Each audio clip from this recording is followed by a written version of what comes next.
Good morning, everyone. We have a quorum, so I'll call the meeting to order. Have any apologies? Apologies have been received from the Mayor. Any other apologies? No other apologies? I'll put it. All those in, seconded by Councillor Laurie. All those in favour, please say aye. Aye. Carried. Confirmation order of business. It's as set out in the agenda, except I must remind you that we have live video streaming, which means that this meeting is being recorded for live streaming to Council's YouTube channel. Which reminds me, I always have a thing that if your cell phone goes on one of our meetings, then it's a $20 donation to the hospice, so I better turn mine off. Oh, I decided that 6 years ago. I'm a firm believer in the good work of the hospice. Second item in the change to the order of business is that number 10, the 80 Scotia Street Road stopping. We will not be discussing that today. I've withdrawn that from the agenda, as there is more information to come in relation to that. It will come to this council at a later date. So item number 3, interests. Anybody have any updates to the interest register, or wish to declare any conflicts of interest that's showing in this agenda? There are none. We have no public forum. And so item number 5, confirmation of the minutes. So I'll move that the minutes of the meeting of the Works and Infrastructure Committee held on 10th of May 2016 be confirmed as the true record. Seconded by Councillor Laurie. Any persons wish to discuss any changes, anything incorrect? Nothing? Very well, I'll put it. All those in favour, please say aye. Aye. Those against? Carried. Item number 6, status report, pages 15 to 19. So does any person have anything they wish to discuss on page 16? Page 17. Sorry, if you don't mind, Mr. Chair, just going back to page, is it 16? The first page? Yeah, page 16. I just note that the Bridge Street upgrade is ongoing, and this looks very familiar to the comments in probably the last 3 status reports on Bridge Street, and I just wondered if we could have a bit more detail as to where this project's going. Thank you. I'll ask Mr. Lotus. So through the chair, perhaps Councillor Laurie can advise what further detail he would require other than what's in the status report, and I'd be happy to advise you. It would appear to have stalled, or it appears that it's being held up. Is there a reason why this is taking so long? So through the chair, no, I don't think there's anything untoward in this. The owner of the building is undertaking remedial works, and that takes time. Our relationship with everybody in that area is pretty good, and we're just waiting for those remedial works to be undertaken. Like with anything, they just need to get that work done. I think the weather's also not helping at the moment, but there's nothing untoward. It's just a genuine delay. Okay, if you don't mind, through the chair, when you say remedial work, what's that involving? So they needed to undertake some work to the facade of their building, and they are busy progressing. They're busy progressing that work. So I think if you walk down there, you'll see they've already commenced that work, and once that work's done, then we'll be able to undertake our fittings to that side of the building. Okay, thank you. Thank you. Nothing further. Page 16, page 17, page 18, and page 19. Okay, moved, seconded by Councillor Laurie. I'll put that. All those in favour, please say aye. Against? Carried. Chairperson's report. I have a verbal report today. Over the past month, I've attended 2 conferences, one in Nelson on the review of the National Disability Strategy, in which all aspects of problems found by the disabled in the course of going about their lives. Disability is not only a physical but mental condition, and a person may look as if they're okay, but in fact have a psychological issue of anxiety or other conflicts that affects their ability to negotiate certain areas. This is the first review since 2000, and as commented by those who attended the conference here, is long overdue. So too often when designing or planning new facilities, roadways, footpaths, the plight of disabled is unintentionally overlooked. It's not deliberate, it's absolutely unintentional, it's something you don't see, and so sometimes it's overlooked.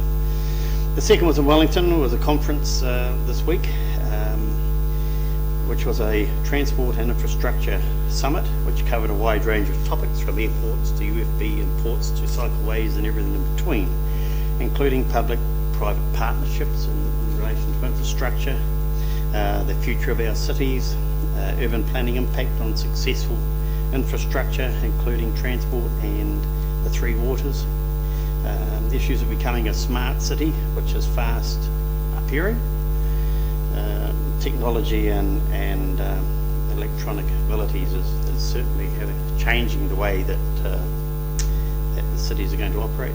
Changes to Kiwi Rail, the outlook to aviation, the outlook to ports, larger ships coming in, and how it's going to affect infrastructure.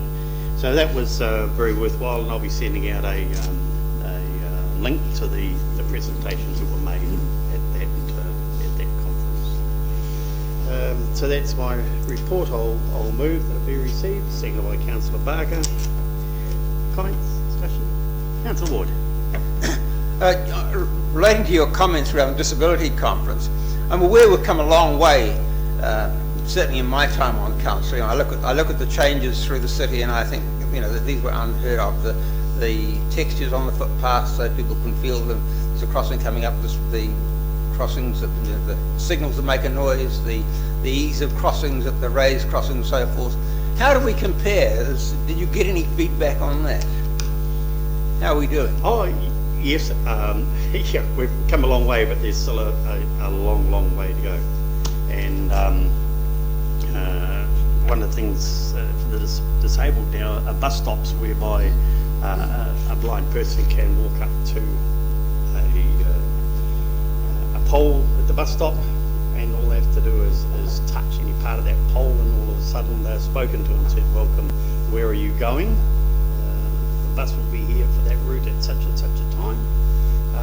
And so it's becoming, disabled are starting to become taken care of, and that's really positive. And I brought back some information on that for our transport people, that maybe it's something that could be looked at for the future of our in-bus services that could be in place. I just think that technology is coming at us so rapidly that we have to make sure we stick with the ball and don't let it get away from us. Thank you. Councillor Noonan. Thank you, Mr. Chair. Just on that one, I'm quite conscious because I go to the Positive Ageing Forum, so I hear a lot about the challenges of the older person. Was there anything helpful that we can use for our planning ahead? Was there anything, any short form or something that we need to keep in mind? I mean, I try and put the older filter over things sometimes just to sort of see if there's, we're covering the older population, but is there something that came out of that a short form that we could? No, not at this stage. It was about gathering the information as to how the strategy should be formed and move forward. So it was gathering the problems that disabled people find out there, getting access to public buildings, getting access to private buildings, accessing footpaths, and tactile pavers on the approach to safe routes for the blind people to negotiate a road. In other words, they get to the tactile pavers and they know that this is going to be a safe place for me to cross. And that is not always the case. Sometimes the tactile pavers are not there at the safest place to cross, but are an indication of the footpath is ahead. And this is something else that must be considered. And so we have one or two places in Nelson whereby I've spoken to to our transport staff that there are one or two places, like in Nayland Road, where the tactile pavers are in the wrong place because they're right at the intersection of Nayland Road and Songa Street, where if you consider those as being a safe place to cross and you use it, you'll get hit by a car coming around the corner from the right from Songa Street into Nayland Road, because they're not looking at you, because they're looking to the right and across the road to see if there's any traffic coming. So we have to be aware that if we want a safe place to cross and use tactile pavers to indicate it, then we have to be very sure we're on our game.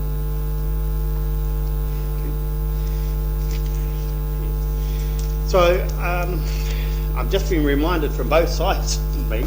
I'll put the that my chair report be received. So all those in favour, please say aye. Aye. Against, carried. And been reminded on both sides, have I welcomed Luke and Keegan? And I welcomed them personally at the door to the committee, but I haven't publicly done it to let the people of Nelson who watched these enthralling live streaming shows of council business that you are present and you represent the Youth Council. So I welcome you, and you are perfectly entitled. Put your hand up and participate in the discussions in relation to any of the items that might be coming up that you find of interest to you. So welcome, thank you. Just my apologies for the lateness here. It's in the first few minutes of yet. That's right, Councillor Skinner. That's right. Your apology is accepted. Okay, item number 8. Transport and roading maintenance contract collaboration between Nelson City Council and Tasman District Council business case. So we've got Mr. Anderson going to talk to that, and Mr. Palmer.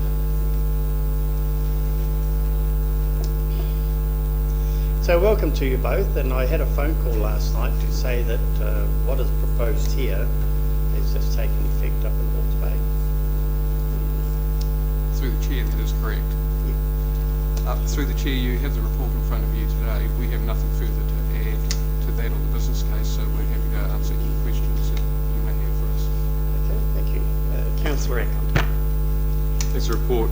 I may not quite get it, but could you, is there any benefit from, like what is there any cost benefit from option 2? I mean, it looks like there's a standardisation of forms which would help a tenderer or proposed contractor. Is that it? I mean, is there any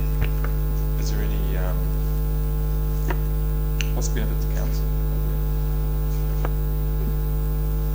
So as part of the consultation through this process and part of the gathering the evidence, overall for a variety of options, there wasn't a lot of cost benefit at all for any of the options. This option, talking to the suppliers in particular and contractors throughout the region, would dictate that they believe that competition between themselves will give us the greatest benefit, and that aligning contracts and similar documents will allow us to achieve that savings. So by having consistency in the documentation, does that, you mean, am I understanding you correctly, that it is a benefit for us because then we can identify the better market competition, the better tendered offer, because the documentation is standardised. Is that the idea? Through the chair, that is correct. It will allow us to also give the contractors the opportunity to say, if we are successful in both tenders, then we may be able to offer a reduced price in your document as well. Okay, thank you, Mr. Chair. And just through a couple of questions. I'm going to just throw a couple of questions at once. One is, I presume it's not going to be hugely costly if we were to go down the option 2 path of producing template documents that would outweigh a benefit of actually introducing them. You know what I mean? In terms of the cost, corporate cost. And then my second question is, have there been conversations with Tasman where we think that they're going down the same path? Because I note that the fallback position is just to do nothing if they don't agree with option 2. It doesn't leave open the option of us looking at if they want to do 3 or 4, option 3 or 4, that we then come back and say, okay, we'll relook at that. We just say option 2 or nothing. Have there been any indications from Tasman that they are likely to go along with option 2? So through the chair, to answer the first part of the question, in the document we've calculated the cost to be approximately $20,000 additional to prepare that documentation. And in the second part of the question, this whole business case has been prepared in workshop with TDC staff, and as this sits, they're well aware of this business case, they've had input into it, and it's our understanding that as officers, their report to council, to Tasman District Council, will be offering up the same option, but politically we can't make a guess as to what. You know, that's really helpful. The second part, just on the 20,000, it's an election years, everyone talks about sharpening pencils. $20,000 might be a big number if it's not recouped through an efficiency in the contract price. Like, are we sure that, not because it's an election year, but are we sure that we would then save the 20,000 in the long run, or is it actually that we're just making work for ourselves that's unnecessary given that we're a small community and that local contractors are known and so on and so forth?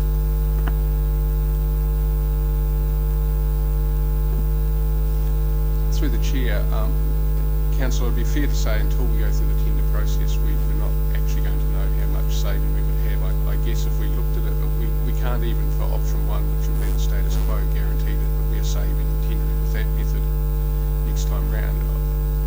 We would expect from the conversations we've had that this will offer up the best efficiencies, and so we're hopeful there will be savings. Thanks, Chairman. If we adopted option 2 and then we found, over the course of a year or something it wasn't working as well as we thought, would there be any problems with us going back to the situation we've got now, the arrangement we've got now?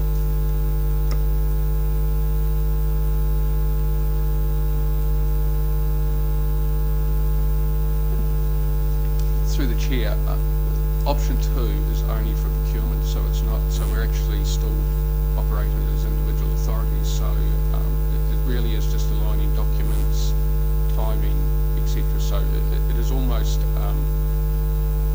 status quo, but it's just a better work of procedures and making sure documentation is similar. So I guess that another answer to that would be that we would be locked in for whatever period of time that the tender is. So if it's, for example, 3 years plus, if it's 3 years excluding extension, then that would be the time frame we'll be locked into that agreement.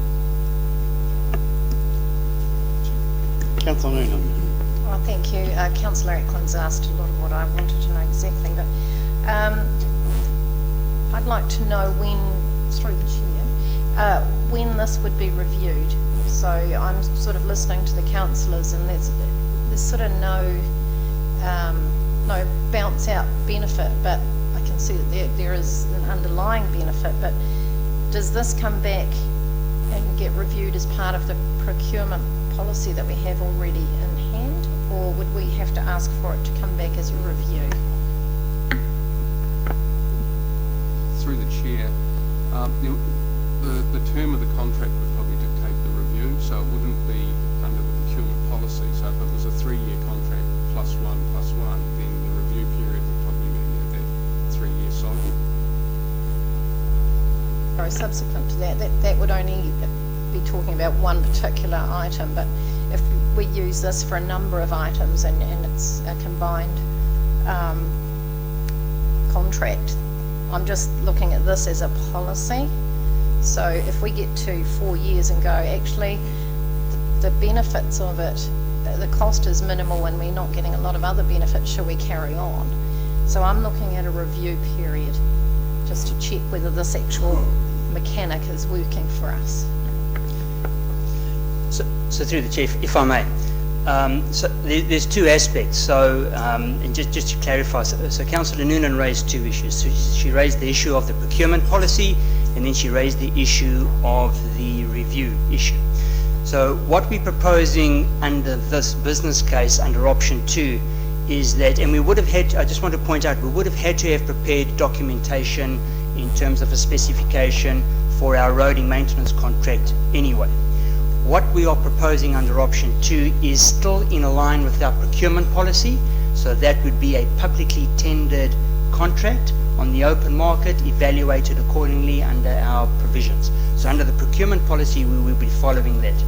In terms of the documentation that goes out, the term will dictate, as Mr. Anderson indicated, the term will dictate the length of those reviews. Typically what would happen is we would be looking at a longer, our preference would be for a longer tender period than a shorter tender period, because you also get potential cost savings when the tender is for a longer period, because that takes into account the costs of actually tendering for a tender, etc.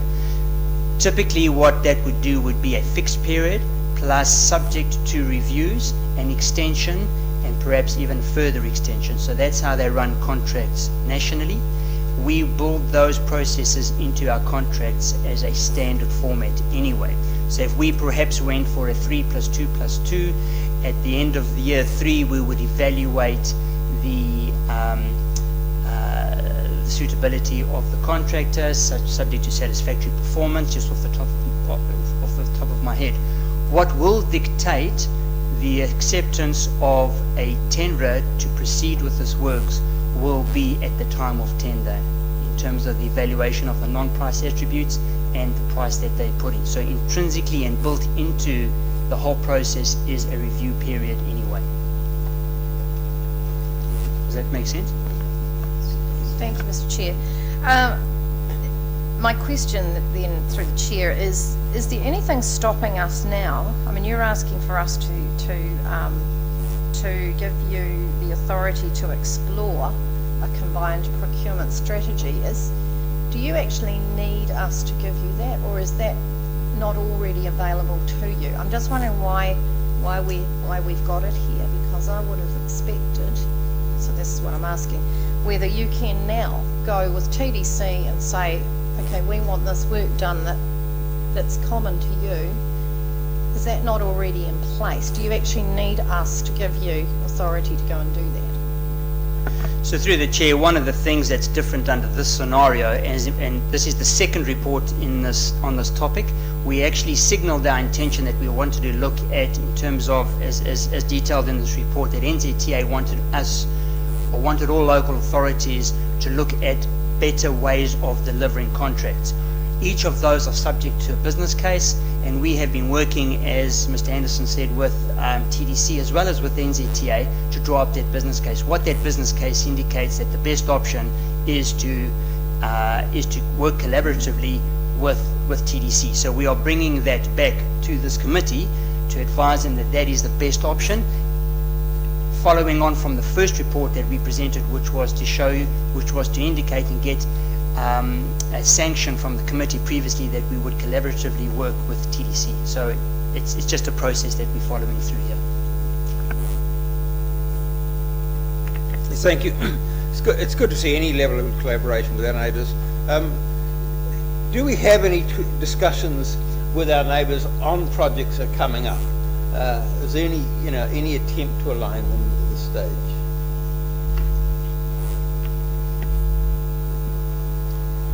Through the chair, I mean, that's exactly what this is for.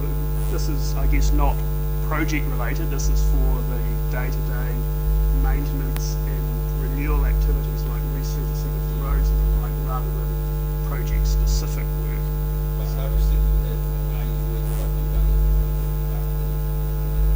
Yes, that's exactly what this is seeking to do. So I think it would be worth maybe Peter and I expanding a bit on what option 2 is. So option 2 is getting consistent documentation and specifications, and it's also tendering at exactly the same time, and the tender will be set up in such a way that a tenderer could tender for one contract, i.e. ours, or both contracts, i.e. ours and Tasman's.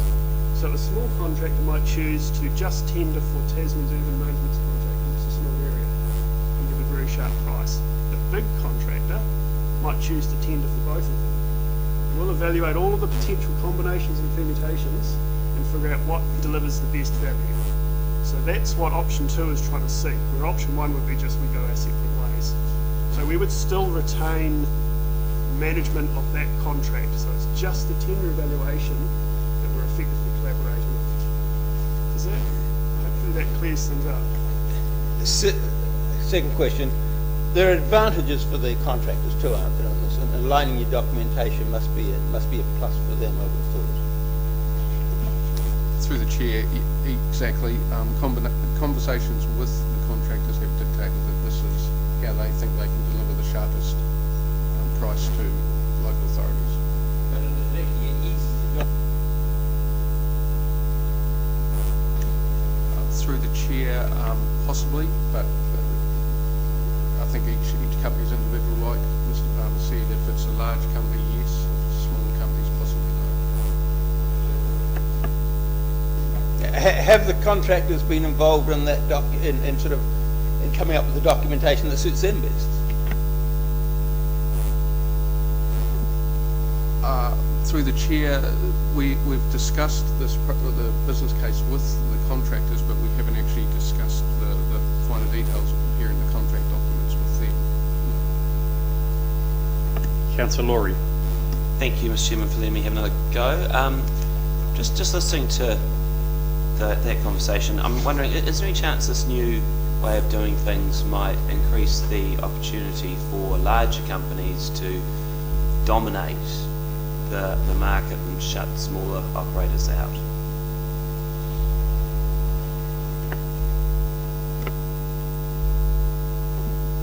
Through the chair, that is a possibility, I guess, yes. Through the chair, if I may add, if I may add, that has shown over the number of processes that the different local authorities have undertaken, that in certain cases that has turned out not to be the case. In actual fact, smaller contractors have been involved in, have not been locked out in terms of the processes. But the market will dictate the best price, because ultimately what we are looking for here is a win-win between value to the ratepayer and the quality and the scope of works that we actually get completed out on site. So we're trying to achieve a win-win between all those factors. But that is a possibility, as Mr. Anderson has indicated, but there's also counter evidence that shows that other smaller contractors have worked collaboratively with bigger contractors. Councillor Barker. Thank you. You, in section 5.5, you've done some analysis, or you indicate you've done analysis on the predicted cost of the new systems as against current cost, and you've got a 1% saving for options 3 and 4. What was your analysis of option 2 in terms of savings?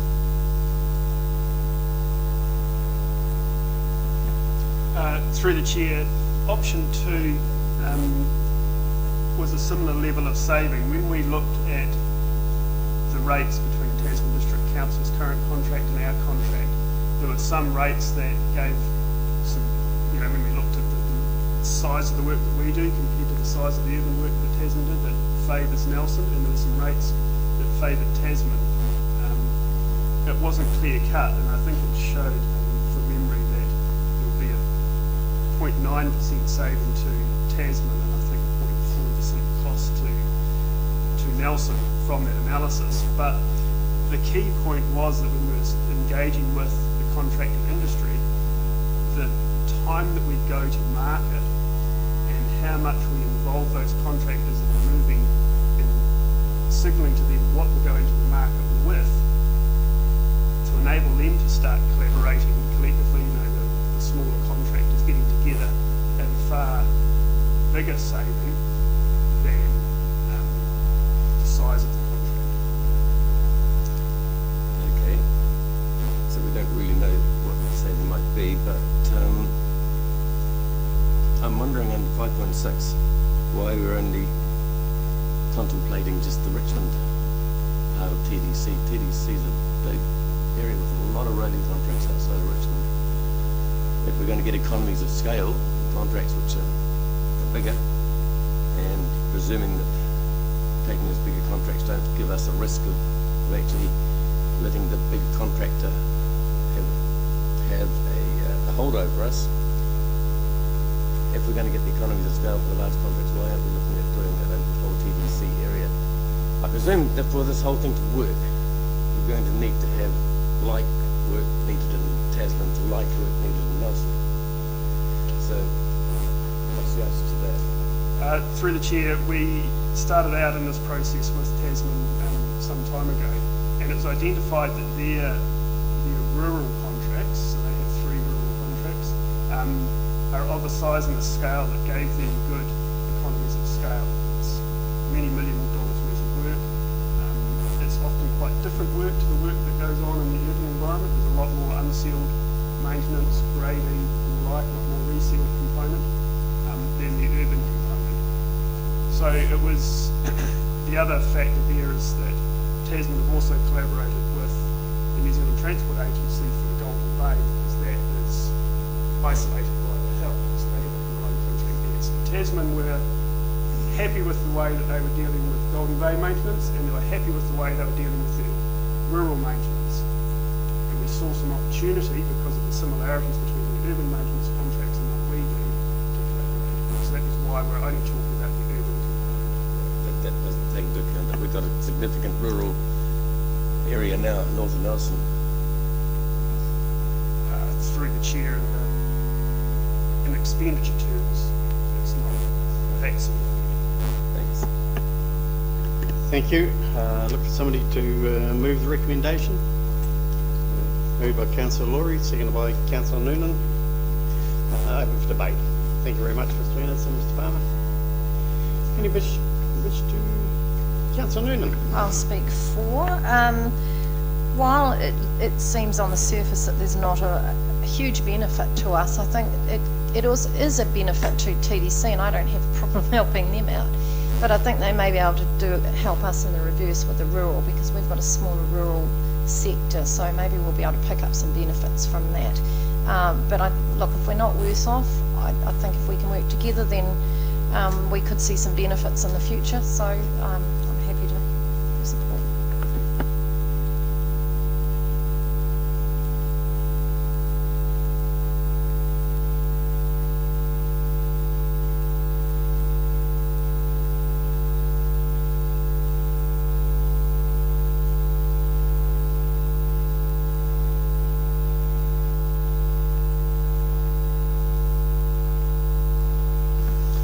Through the chair, yes I will. Thank you very much. Through the chair, this is a procedural report, and it all links into the greater picture of how we deal with the Brook Recreation Reserve development, the management plan. And Council has previously resolved that we accept the Brook Recreation Reserve management plan in principle. There were a number of outcomes that needed to be undertaken. The first one was the road stopping, and the second two were the gazettal processes in terms of removing the classification and the reclassification, and that's previously been passed through by Council. So those processes, as reported in the status report to Council, have been commenced. The road stopping has equally been commenced. And what we do need to do, and there will be a report coming through to the July Council meeting, is to set up a hearings panel to hear the submissions from those two gazettal processes. But at the same time, it makes sense to consider the road stopping process, which is also subject to a formal public advertisement process. And it just makes sense to be able to hear all of those three at the same time, because they are one and the same and they're all linked. Procedurally, however, it's this committee that deals with road stoppings, and all we're asking is that this committee refer that decision for the road stopping to be considered at the same time as those two other issues. So it's a procedural one, it can still be heard by Council. We're just trying to wrap everything up in one so that we don't run separate processes. Thank you very much. I wanted that said, so as it's clear what is proceeding as a procedural item. Councillor Skinner. Thank you. Just a few questions to clarify. The hearing for the road stopping, that's a public hearing after it's gone to Council, is that correct? That was part of... So through the Chair, the report that I will bring to Council in July will deal with the aspects of setting up a hearings panel and how that process will be dealt with. Okay, and a couple of questions. I understand you've got the local purpose of reserve recreation and then the reserve wildlife sanctuary as far as the road stoppage. can they be not dealt separately? I can see the reasoning behind the sanctuary section of the road to be stopped. Does the other part of a road need to be stopped, or can that be left without affecting the gazetting of the reserve? So through the chair, they are separate processes, but they're all part of one. They're all separate processes, but they're all part of the same process in terms of the outcomes from the reserve management development plan that was approved in principle by the council. And these are action items, and all we're proposing here is that we need to let that process run. We have received, we've advertised 2 of those processes already. We need to set up a process so that those can be heard. I wouldn't want to start engaging in terms of what submissions we received or weren't they submitted. We just need to let the process run. All I'm proposing here, this is a procedural item, that we just allow all of those items to be handled at the same time, because some of those submissions will probably be the same, and we just need to have one hearings panel hear the same message, and give the same message whatever they decide. Okay, yes, no, I understand that. I was a bit surprised because I thought we had already delegated the chief executive on these matters, but as you're saying, this is to see it as a whole rather than individual. Through the chair, delegating to the chief executive was delegating to begin the process. There is a formal procedure to be followed with each of those, including advertisement, hearing submissions, making decisions, hearings panel, etc., etc. Okay, second on Councillor Excellent.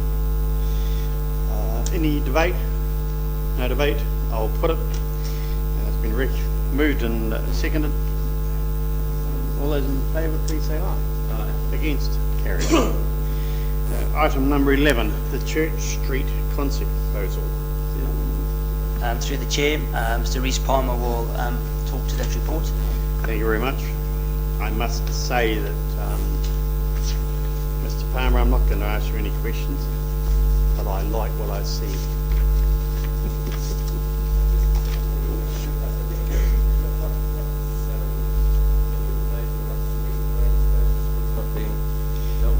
That's private between the architect and the landowner. Got to come back with further information.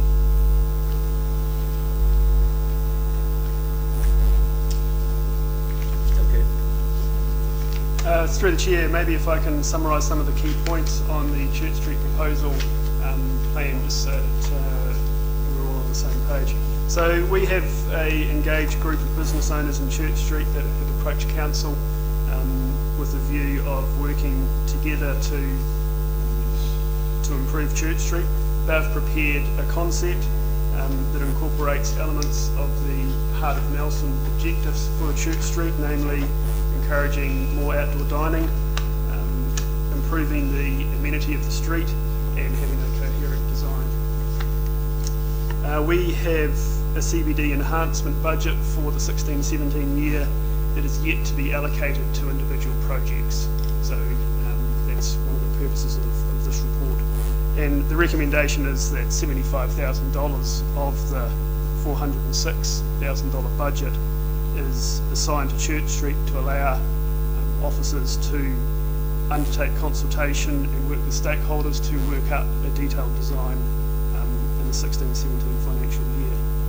Now I have a few slides that I'm happy to run through so that everyone can see the pictures in the report in detail, and I can sort of explain the concept that has been proposed by the businesses. So this is Church Street looking south towards the Rutherford from effectively up on a step ladder in the middle of Hardy Street. So we've got the one-way section of Church Street in here, and the businesses propose an outdoor dining sort of precinct here between Cush and the East Street and Nicholas Cantina. So in a bit more detail, this is what their vision for the space is. It has a different design aesthetic to the other works around Trafalgar Street, slightly more modern to reflect the more modern buildings in this zone. There's a couple of other points I'd like to discuss. So the business is very keen and are pushing the outdoor dining precinct, and it is my view that if we were doing that work, that we should take the opportunity to upgrade the street lights in the zone so that it was a safe and attractive place to be at night time. And also the footpaths each side of this zone are very narrow, and we actually have adequate room in the carriageway. So I would envisage that we would replace the curb and channel and widen the footpath on this side of the road, which is the side of the road that is the main thoroughfare from the Rutherford through to the Saturday Market and Montgomery Square and beyond. So I would see we'd take the opportunity whilst we were doing these works to get a better width footpath here, because we don't need all this road space, we don't have any parking on the side of the road. Upgrade the lights and also look at each end of the project. At the moment, you know, we've got quite a pedestrian flow through here and often across here. So I think whatever we do in Church Street here, we need to be very cognizant of the fact that we need to make sure that we have good connections at this end and have a view of what we would do in this zone here, so that whatever we do here now, if the recommendation is approved, is not inconsistent with what we might want to do here. So develop a concept for this zone as well, and also the connection down here. So happy to take questions. Thank you. There's going to be a bunch of questions. I'm going to go first. I am very keen on this. I think it's a great use of that area, because it gives another place for people to relax between the Churchill, Rutherford Hotel to Hardy Street. Do we need those two car parks at the Hardy Street end of this, or can we not remove those and have a very nice, completely through slow zone? Has any discussion been held with in other words, has any discussion been held with the businesses to remove those two car parks? Through the chair, no, it hasn't. I mean, I have simply looked at the Heart of Nelson recommendations and looked at the proposal from the businesses and brought that to you. We haven't engaged any further on this. Okay. And that would be the next step of the project. My second question is that the business are happy to come on board and put some resources, we shall say, into the project. Through the chair, yes, there has been support from a number of the businesses. I've met with two of them. I think it's very important that we canvass the wider area, because we might be getting a blinkered view from a number. So I think that's very important that we canvass the wider area at the start of this project to make sure that the message we're getting from the group of businesses, as noted in the report, is reflective of a wider group. In terms of contribution, they are indicating that they would contribute the furniture within the dining space and the steel planters that separate the roadway from the dining space, and the council would fund everything else. Thank you. Thank you. I love the idea. I'm down there a lot. It's a great spot, and it's great to see those businesses doing really well. I'm just curious, is there an argument to say that if we do this, then the benefits are going to be going almost entirely to the businesses in the middle of Church Street and not the wider public?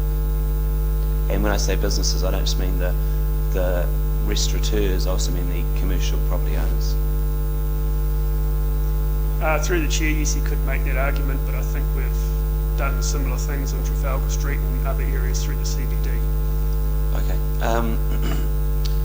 There are concerns, I know, from Uniquely Nelson about this project, and I expect if we do go forward with it, there will be concerns expressed from businesses in the top of Trafalgar Street who will say that we're taking all the foot traffic from the Rutherford and we're bypassing this area that is very popular with tourists and has a lot of businesses and is an iconic part of Nelson. How do we respond to that? Through the chair, I'm not an urban designer. I think making sure we get the gateway treatment at Church Street right, so that it's obvious to visitors that are walking through that there's multiple ways to go through the CBD. And my last question, Mr. Chairman, if it's okay, is when you talked about, you showed us the slide of Hardy Street and the entrance to the car park, and you talked about us having to think about what we might do. What might we do? Where are your thoughts on that? Through the chair, the Heart of Nelson document identified that there's a very, very wide carriageway here that makes it very difficult for pedestrians that are coming down Church Street or Hardy Street to access into Montgomery Square. And obviously anyone that parks in Montgomery Square is then a pedestrian, and anyone that is walking from the north of the CBD through this zone is a pedestrian and often crossing through here. So the Heart of Nelson proposal removed this right turn bay and narrowed the carriageway and had a raised crossing in this zone here. So we would want to look at whatever we're doing in Church Street was consistent with something like that. So all I'm saying is we'd want to progress a concept design at least for this zone to make sure whatever we were doing at the throat of Church Street here was consistent with an overall concept to connect through. Thank you, Councillor Ward. Thank you. Whose idea was were the planters? Did they come up with a designer, or did they just say we want these planters? Through the chair, I think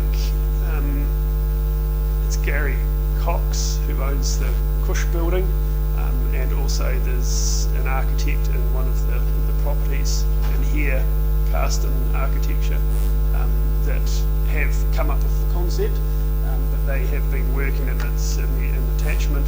The group of businesses that I've been working with is quite extensive in terms of the people I've met and discussed with. So they're listed in that attachment. Second question.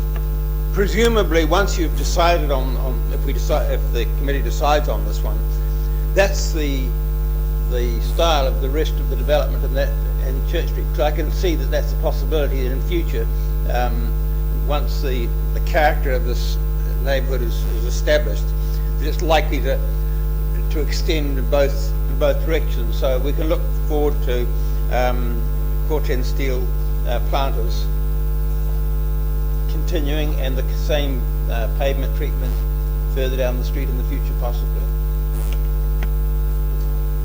Through the chair, yes, I think that's the next point for us is to employ an urban designer and to consider all of those things. Thank you, Councillor Barker. Thank you. Yes, I'm just wondering, at the bottom of Church Street, northern end of Church Street, for many years on the town plans we had street widening lines there, because it doesn't. You can actually see it on that one quite well that the Dick Smith building juts out into the street, and hence that is the main reason why you can't drive right through. I'm thinking through to the future and realising from the past how the Sowan Place extension came in and how that allowed traffic to come through there, and you can see how it juts around the Jens Hansen building there, because Councillor Bride Properties didn't purchase the whole of Jens Hansen to get through there. If in the future the top of Trafalgar Street is closed to traffic, it means that because you can't do a right-hand turn into Hardy Street from Rutherford Street, if you wanted to drive into parts of Hardy Street, you would have to come all the way along Sowan Place, down to Collingwood Street, or to get back all the way back down here. So in the future there could be argued there's a good reason to have traffic being able to go down Church Street. Are there other lines still on the town plans for street widening on that Dick Smith building? Through the chair, no, I haven't reviewed the district plan to see whether those road widening lines are still there. I think we should. But look you're at that. absolutely right that Church Street becomes a default through route, especially when we close Trafalgar Street for Yeah. events. What's going to happen? That's my one concern in this at the moment. Through the chair, this proposal doesn't propose to close Church Street to traffic. It's the status quo in terms of that one-way section would remain.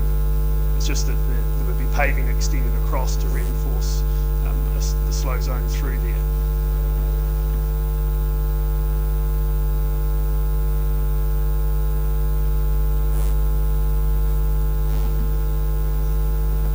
Through the chair, there's no proposal to make it two-way. I think it's important to note that we've purposefully developed over the course of many years a ring route around the CBD to allow people to drive into the CBD and use the ring route to access the majority of the off-street car parks. So I wouldn't see that making Church Street two-way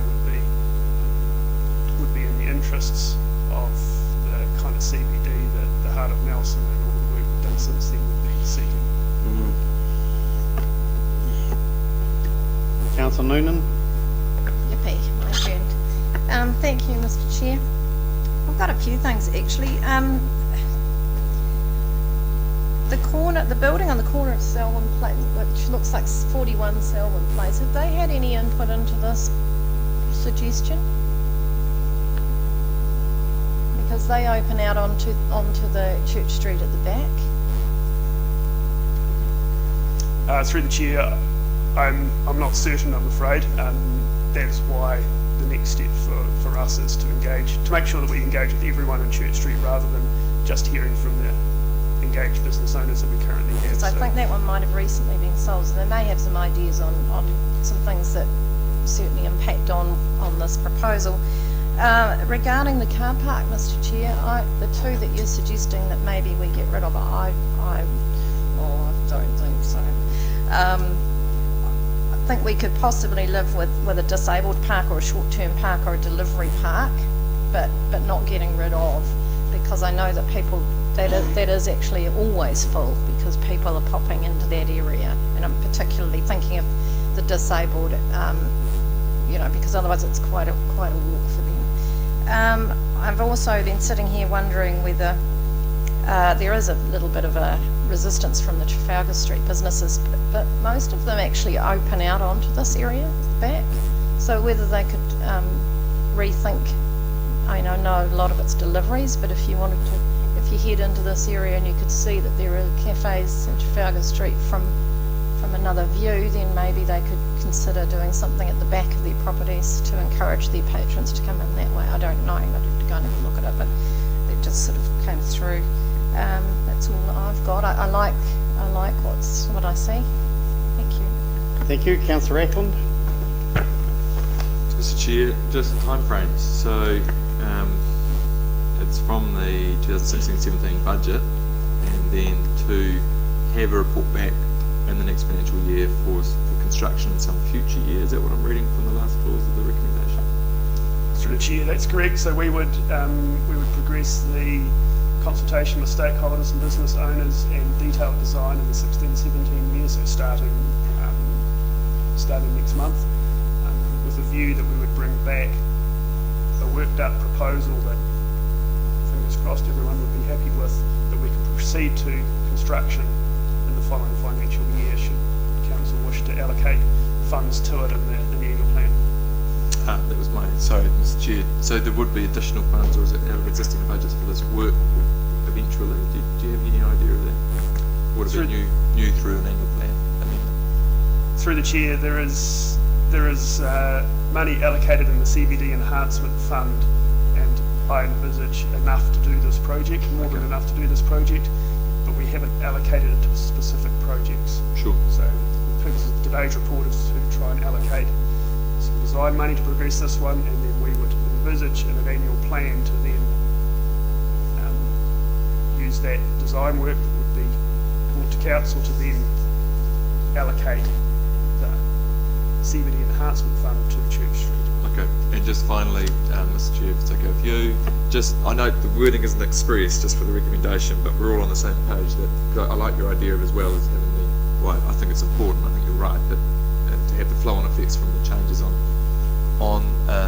Church Street would be to the Hardy Street and so on. It's not expressed in there that would be part of the consideration, but we're on the same page that it would be considered as part of the Church Street upgrade. You don't need some express wording, so we're all clear. No, okay, that's good. Thank you. We're going to have a second round for those. I think this is an exciting project, so I'm going to allow it. So, Councillor Laurie? Thank you, Mr. Chairman. For what it's worth, I'd like to see this project happen as soon as humanly possible. I think it would be a really good thing for the city, for the CBD. Just got a couple of little questions. One, who would be responsible for the plants? Would that be the responsibility of the businesses, or would that become a council responsibility? I don't want to do it.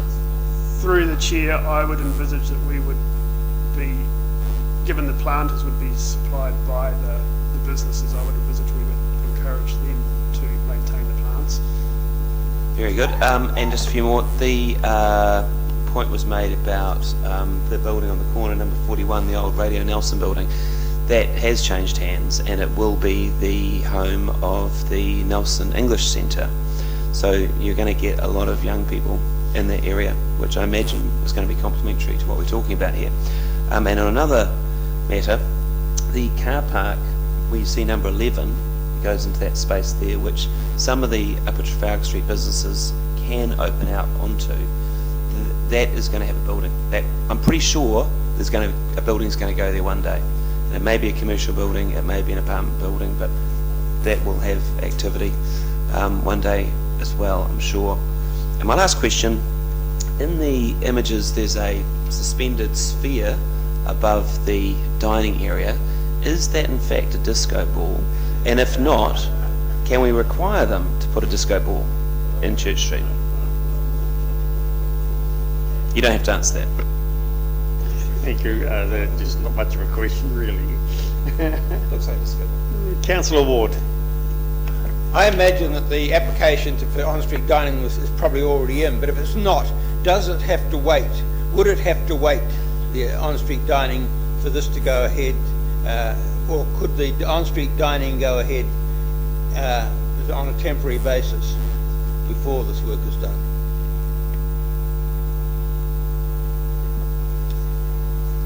Through the chair, I think if the businesses were so inclined, we could potentially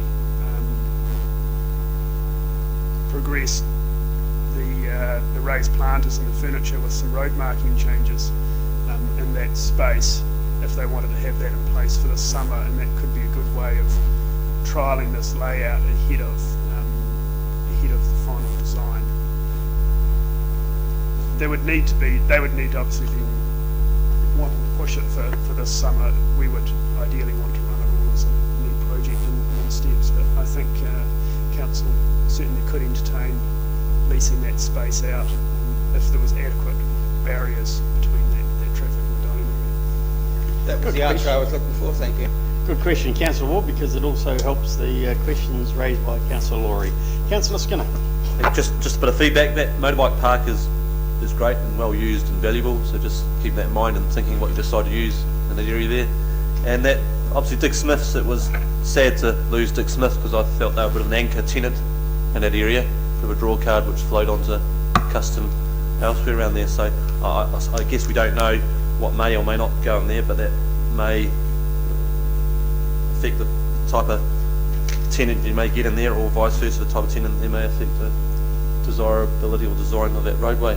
But see what develops. But in general, I'm supportive. Okay, thank you. That's the question. We moved by Councillor Ackland, seconded by Councillor Ward. Oh, okay. Councillor Noonan. You're too slow. Speak up. I know, you've got to speak louder, Councillor. Okay, it's been moved and seconded, and now it's open for debate. Any person wish to speak to it? No? Well, I will. I think it's a great idea, and the sooner it happens, the better. And I like what's been suggested, that outdoor dining be encouraged to apply for leases now. I know that Cush already has one outside, and we can get the others to apply. Good idea. Councillor Noonan, you wish to speak? Oh, I just wanted to say that it's a really good thing when businesses come to us with a suggestion and they've already collaborated together, and I think that instead of us saying what they might like, they actually come and tell us what they want and want to work with us. And I really encourage other businesses to do the same thing, because it's wonderful for us to have a proposal like this in front of us that someone else has actually drawn up, worked together, put some really good ideas together, so that we don't have to do the thinking. Actually, all we have to do is have a look at the mechanics and see if it works. And I think we're all quite encouraging of bringing the businesses out onto the streets and enlivening our city. So I'm very, very supportive of this. Thank you. Councillor Barker? I agree, it's a nice improvement, but at the same time, I acknowledge that there is a downside, and the downside is that which has been presented to us by Uniquely Nelson on behalf of the businesses in Trafalgar Street, who will be concerned that we're encouraging visitor traffic, people with the money to spend staying at the hotel up the road, to come through here into our CBD instead of down through Trafalgar Street. So we need to be aware that we will get a backlash.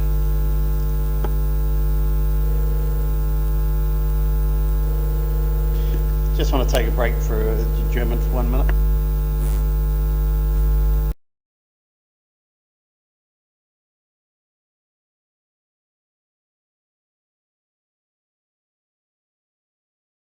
Here we resumed.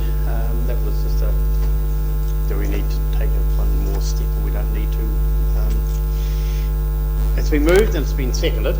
And questions from Councillor Laurie? Thank you. So under this recommendation, it will be possible for businesses to apply for outdoor dining licences in time for this summer for Church Street. If I answer that, and that we will minute the fact that they can apply, and you're asking if staff can approach them? I'm asking if staff can approve those, if we can approve those licences.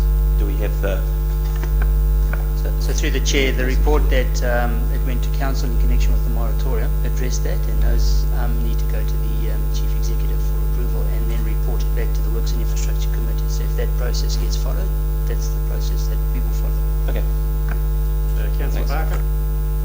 Thank you. A question for clarification, and I'd like the second part of the recommendation is for the budget to be provided to allow the engagement with stakeholders to develop a design.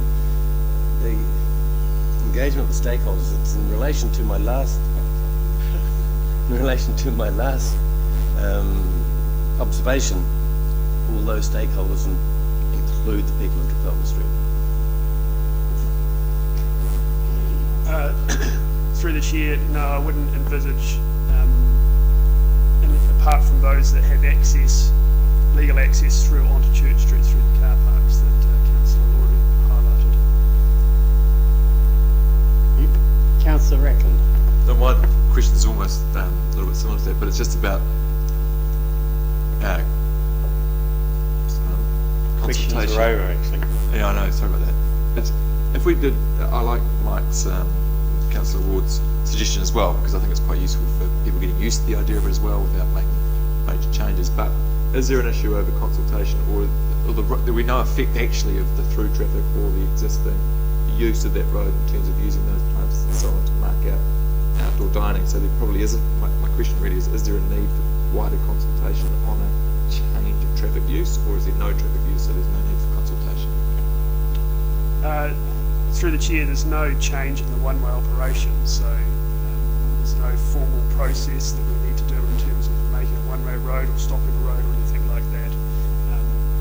And as Mr. Laverta said, that now that the moratorium on taking up car parks for outdoor dining has been lifted, we're able to progress doing that work, provided we leave the adequate space for one-way traffic to work through there. Thank you. Councillor Matheson? Morning, Mr. Chair. I'm not a member of this committee, so thank you for allowing me to ask a question. Are the plants in the planter boxes, are they native? Mr. Palmer.